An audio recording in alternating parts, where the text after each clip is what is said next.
Pause for a moment. If you're over 60 and experiencing hip pain, I need you to listen very carefully to this. Hip pain is not a normal part of aging. As a doctor, I hear the same things from patients every day. It's just a little pain. It hurts when I stand up, but then it eases. I guess it's just old age. But here's the truth. Hip pain after 60 is often a sign that the hip joint is weakening, and if you ignore it, it can get worse much faster than you expect. If you notice that you feel pain when standing up from a chair, feel stiff or uncomfortable during your first few steps, feel pain that travels down to your thigh or knee, or struggle to sleep on your side because of a dull, aching hip, that pain is not harmless. The most frightening part isn't the pain itself. It's what follows. Difficulty walking, poor posture, loss of confidence, and eventually, loss of independence. The good news is this. You still have time to stop it. But you must act before this pain starts controlling your life. In this video, I'll show you exactly what to do safely and appropriately for people over 60 to protect your hips before it's too late. What worries me most when I meet someone over 60 with hip pain is not how strong the pain feels today. What truly concerns me is how quickly this problem can worsen if it's brushed aside. The hip joint is the center of almost every movement you make.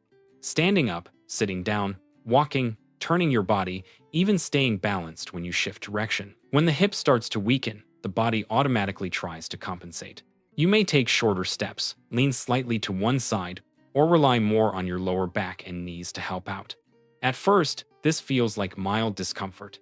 But over time, these compensations slowly distort your walking pattern, increase stress on your lower back and knees, and significantly raise the risk of falls. What's unfortunate is that many people focus only on where it hurts.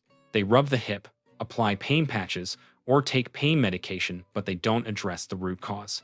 The hip joint is not moving the right way, and the stabilizing muscles around it have gone inactive. Painkillers may silence the pain, but they do not make the hip stronger. From a medical perspective, hip pain after 60 is an early red warning light. Not to scare you, but to remind you that this is the best moment to intervene. If you wait until the pain becomes constant, walking feels difficult, or the pain spreads to your knee every day, recovery will take much longer. On the other hand, if you act now with gentle, correct, and consistent movements, the hip can regain stability, pain can gradually ease, and your walk can feel confident again. In the next part, I'll explain what's really happening inside the hip joint so you can understand it clearly and stop feeling anxious about this pain. To help you stop worrying in a vague, uncertain way, I want to clearly and simply explain what's actually happening inside your hip joint after age 60. The hip is not just a connecting joint.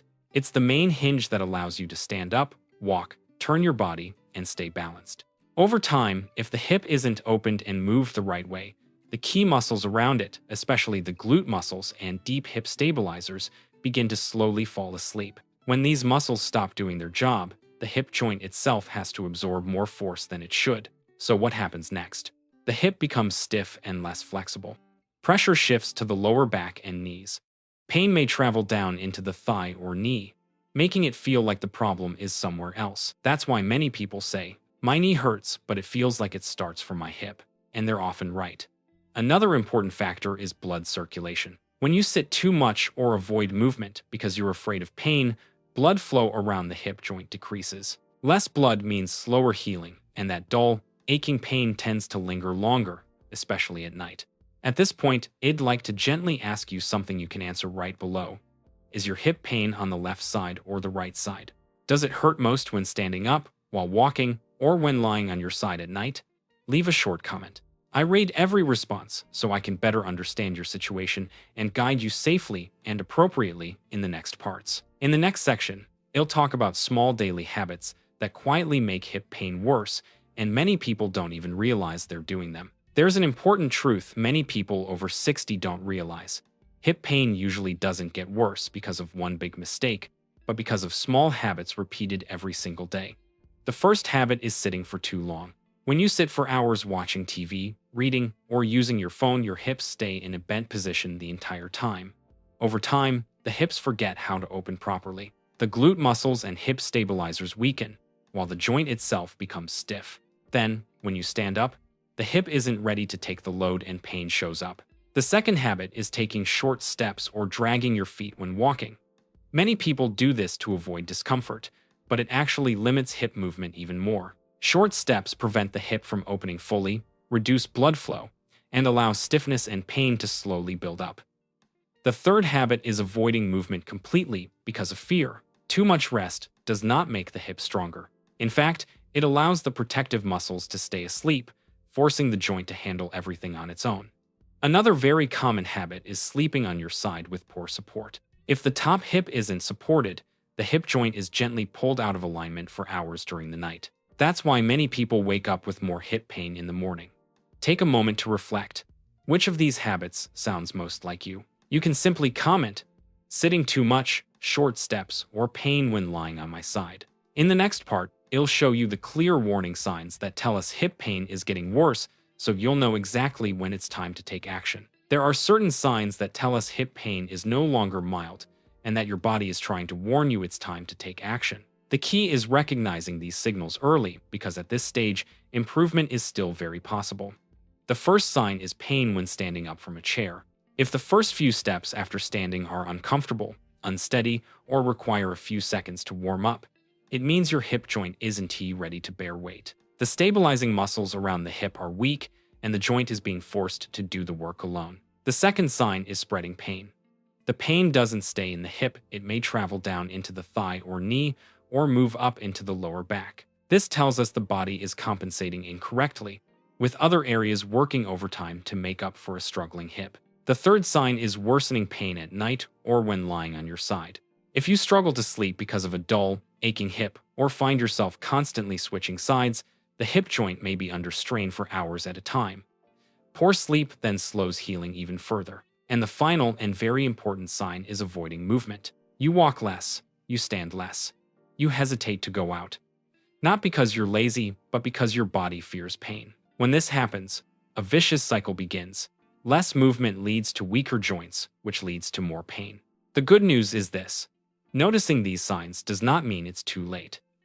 It simply means this is the right moment to make a change before hip pain seriously affects your walking, your sleep, and your independence. In the next part, it'll show you what to do starting now, not medication, not heavy exercise, but a safe and simple approach to protect your hips before things get worse. Now, I want you to pause for a moment and take a slow breath. Because what you need to do next is not complicated, and it definitely does not require pushing through pain. When people think about hip pain after 60, they often jump straight to medication, injections, or intense exercises. But speaking as a doctor, I want to be very clear. Your hip does not need to be forced, it needs to be reactivated the right way.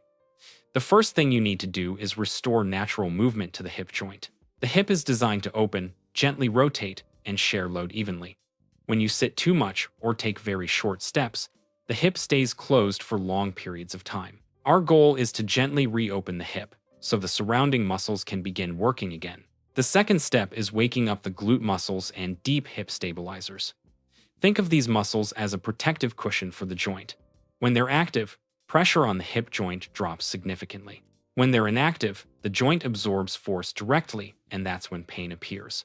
The third step is pairing movement with breathing. Slow, steady breathing calms the nervous system, reduces tension around the joint, and improves blood flow. This is especially important after 60 because it allows healing without putting stress on the body. Here is the good news. You can do all three of these things with one very simple movement, safe for adults between 60 and 80 years old, requiring no equipment and taking just a few minutes a day. In the next section, it'll guide you through exactly what that movement is, step by step, so you can begin protecting your hip joints starting today. Now, I'm going to guide you through one very simple, gentle, and safe movement designed especially for people over 60. You may stand next to a chair or lightly hold a wall if you need support for balance. Movement: gentle hip opener plus weight shift starting position. Stand tall with your feet about hip width apart. Distribute your weight evenly on both feet. Relax your shoulders and jaw. Shift your weight. Take a slow breath in.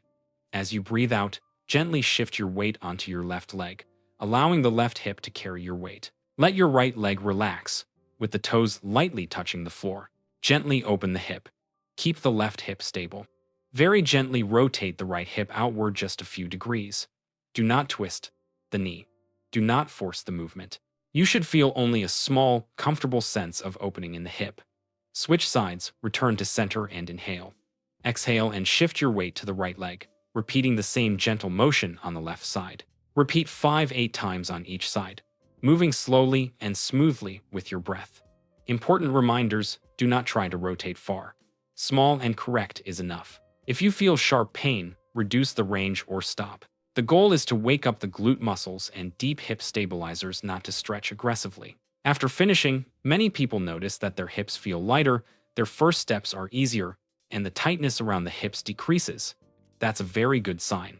In the next part, I'll explain why this small movement works, how it helps reduce pain, stabilize your walking, and prevent pain from spreading to your back or knees, so you can practice it daily with confidence and peace of mind. There is a very clear reason why such a small movement can create a big change in hip health after 60, and it has nothing to do with strength.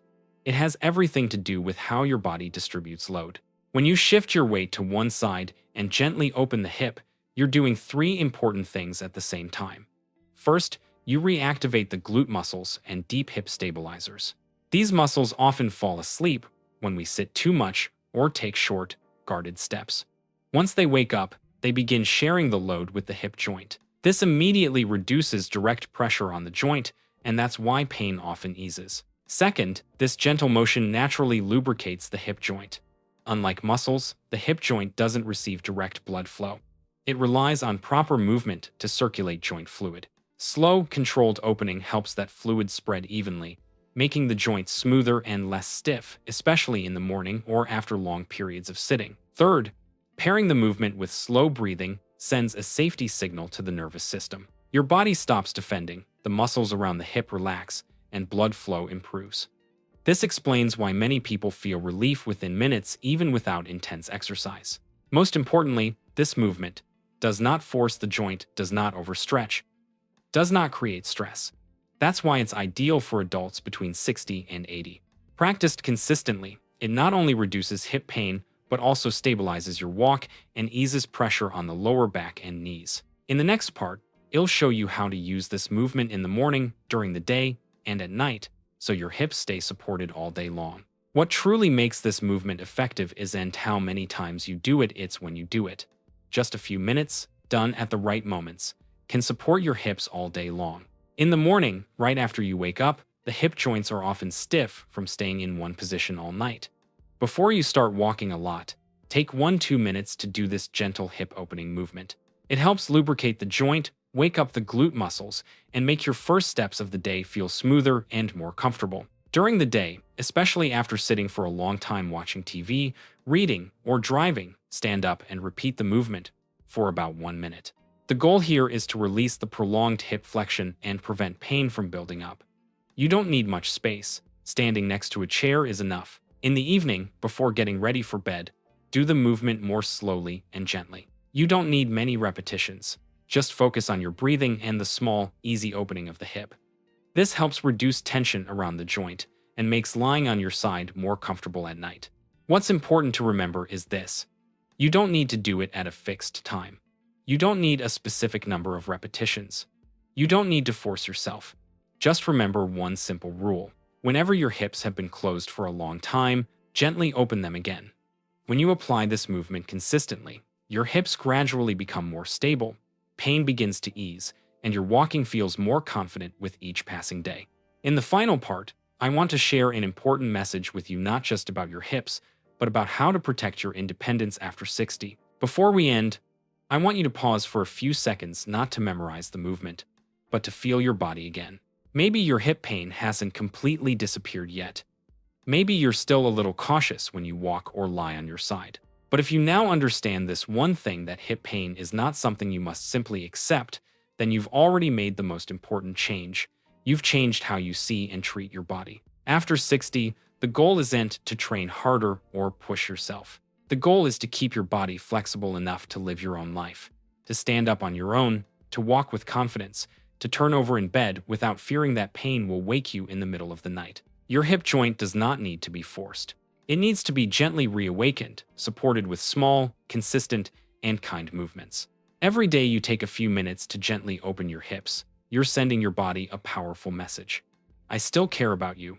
I haven't given up. And it's that message, not strength, not medication, that allows the body to begin adjusting and healing. Thank you for staying with me until the end of this video. I wish you steadier steps, more restful nights, and most of all, a life that remains independent, light, and confident after 60. And if tomorrow your hip feels just a little lighter, remember this: that's a sign you're moving in the right direction.